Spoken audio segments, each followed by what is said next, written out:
আজকে আমি বুটের সবজি করব, তার জন্য কুকারে আজকে করবো। কুকারটা চাপিয়ে দিয়েছি, গরম দিয়ে দিয়েছি, তেল হয়ে গেছে গরম। জিরা দিলাম, ফোড়ন, তেজপাতা দিলাম, ফোড়ন দিয়ে দিয়েছি। ফোড়নটা একটু পুড়ে যাক হালকা করে, দেখুন সুন্দর হয়ে গেছে। পেঁয়াজগুলো পাতলা পাতলা কেটেছিলাম, 3টা পেঁয়াজ, সেটা দিয়ে দিয়েছি। একটু লেড়ে ছেড়ে নেবো ভালো করে, এরকম করে। কুকারে খুব তাড়াতাড়ি রান্না হয় বুটের সবজিটা, চানা যাকে বলে গোটা চানা, গোটা বুট দিয়ে। একটু লবণ দিলাম, পেঁয়াজটা তাড়াতাড়ি নরম হয়ে যাবে বলে, নরম হবে ভালো করে, রঙটাও হবে। নেড়ে নিলাম একটু। পেঁয়াজটা ভাজা হয়ে গেছে। এতে আমি পেঁয়াজ বাটা আর রসুন বাটা আর লঙ্কা বাটা একসঙ্গে বেটেছিলাম, সেটা আমি দিয়ে দেবো। এটা একটু ভালো করে ভেজে নেবো, না তো কাঁচা গন্ধ উঠবে রসুনটা।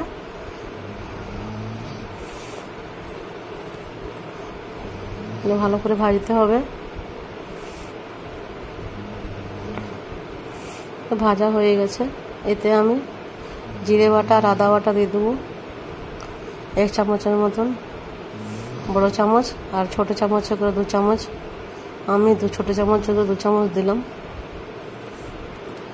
এটা ভালো করে ভেজে নিতে হবে, একটু লেড়ে চেড়ে। মশলাটা ভাজা হয়ে গেছে, ভালো করে কষিয়ানো হয়ে গেছে।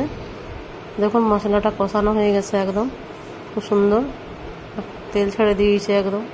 আমি 2টো টমাটার দিয়েছিলাম, বিলাতিটা আমি ভালো করে পিউরি করে নিয়েছি মিক্সিতে, সেটা আমি দিয়ে দিলাম। এটা ভালো করে একটু ভেজে নেব। একটু হলুদ গুঁড়ো দেবো সামান্য পরিমাণ মতো। ভালো করে মশলাটাকে কষিয়ে নিতে হবে সবগুলো, বিলাতি এইগুলো সব যত যাবতীয় জিনিস দিয়েছি। বুটগুলো আমি 4 ঘন্টা আগে ভিজিয়ে রেখেছিলাম, সেটা ভালো করে ধুয়ে নিয়েছি, ছেঁকে নিয়েছি। এতে দিয়ে দেবো, ভালো করে লেড়ে ছেড়ে নেবো আমি।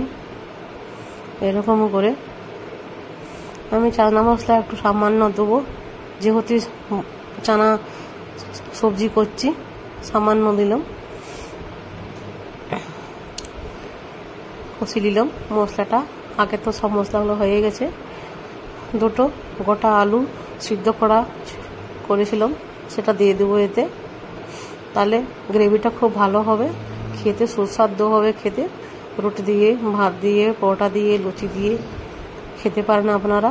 ভালো লাগলে নিশ্চয়ই আপনারা কমেন্ট করবেন, লাইক করবেন, শেয়ার করবেন, সাবস্ক্রাইব করবেন। পাশের বেল আইকনটা অবশ্যই ক্লিক করে রাখবেন নতুন নোটিফিকেশন পাওয়ার জন্য। আমি জল দিয়ে দিয়েছি, জলটা ফুটতে আরম্ভ হয়েছে, আমি লাগিয়ে দেবো কুকারটা। 3টা সিটি দিলাম। দেখুন কত সুন্দর হয়ে গেছে।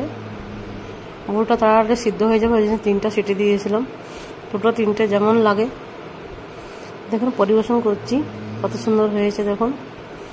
একদম এত গরম আছে বলে এতটা একটু মাখো মাখো হয়নি, ঠান্ডা হলে ভালো হয়ে যাবে একদম। গরম আছে দেখতেই পাচ্ছেন, ভাপ উঠছে। একটু বসে যাবে আবার রুটি দিয়ে, লুচি দিয়ে, ভাত দিয়ে, পরোটা